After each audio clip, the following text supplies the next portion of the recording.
It's been 12 years since the election of an Argentine Jesuit to lead the Catholic Church. Pope Francis has been critically ill and likely won't lead the Catholic Church for much longer. Some Catholics consider his papacy revolutionary, especially regarding gay rights. Some say he's been too liberal, others not liberal enough. Whether you're a practicing Catholic or not, the Pope is always an important world figure.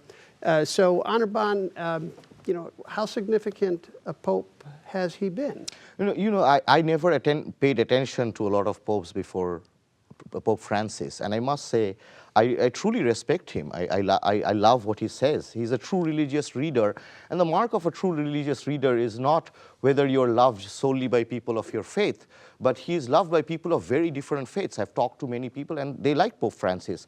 I love him when he went to Bolivia, and he paraphrased a 4th century bishop, and he said, capitalism, unfettered capitalism, is the dung of the devil. He told politicians that, politics is about a daily martyrdom, seeking the common good without letting yourself be corrupted. Recently, because of Gaza policy, he wrote to the Trump administration saying what is built on the basis of force.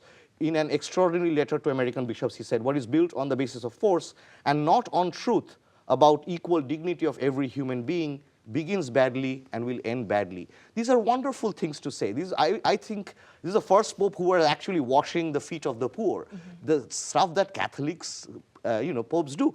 I admire him. I have nothing negative to say against him at all. And he certainly has attacked the clericalism that I think you're kind of referring to there.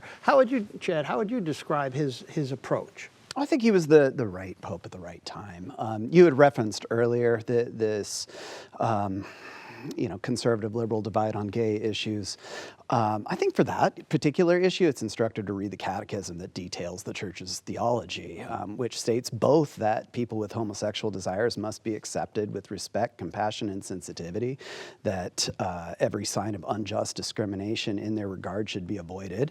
And it also states that homosexual acts are sinful because they close the sexual act to the gift of life, and under no circumstances can they be approved.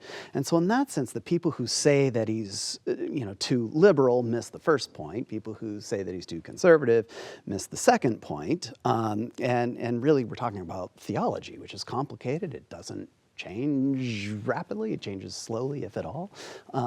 But yeah, he did say, "Who am I to judge?" But he also hasn't changed doctrine. But again, no, that's kind of the point. That is that so that's one of the criticisms of him, is he wishy-washy. I would say he changed the focus of the Catholic Church away from questions of abortion and gay rights, and he expressed tolerance towards all those other things, but he didn't necessarily set out to radically change those. I mean, it's a conservative institution.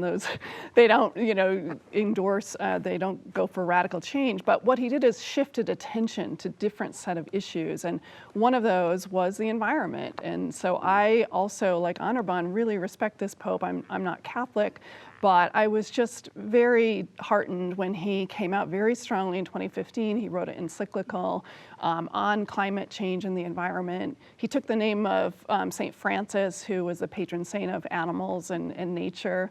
And he wrote a follow-up one in 2023 saying the world is not acting fast enough. And he put the onus squarely on fossil fuel companies, on greed, on power, on corruption, just where it should be. And I really respect him a great deal. Some of these approaches on various social issues are one of the reasons that he's become controversial in much of the Catholic Church. I think he reflects some of where he came from, right? The fact that he was a Jesuit, the fact that he was coming from the global South, he's reflecting the culture and the challenges that the people he most closely knows and is part of are experiencing.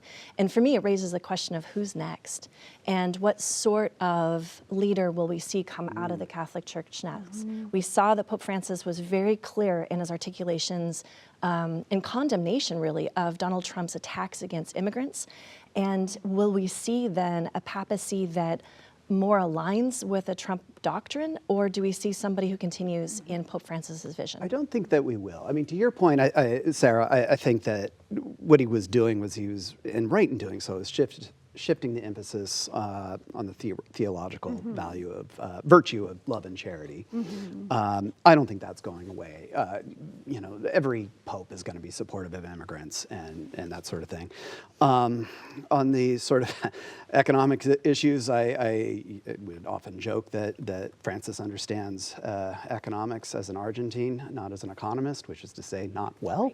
And I think one issue related to that is actually the Vatican finances remains a controversial issue that's a little bit under the radar for a lot of people, but there have been reasonable calls for more transparency on that.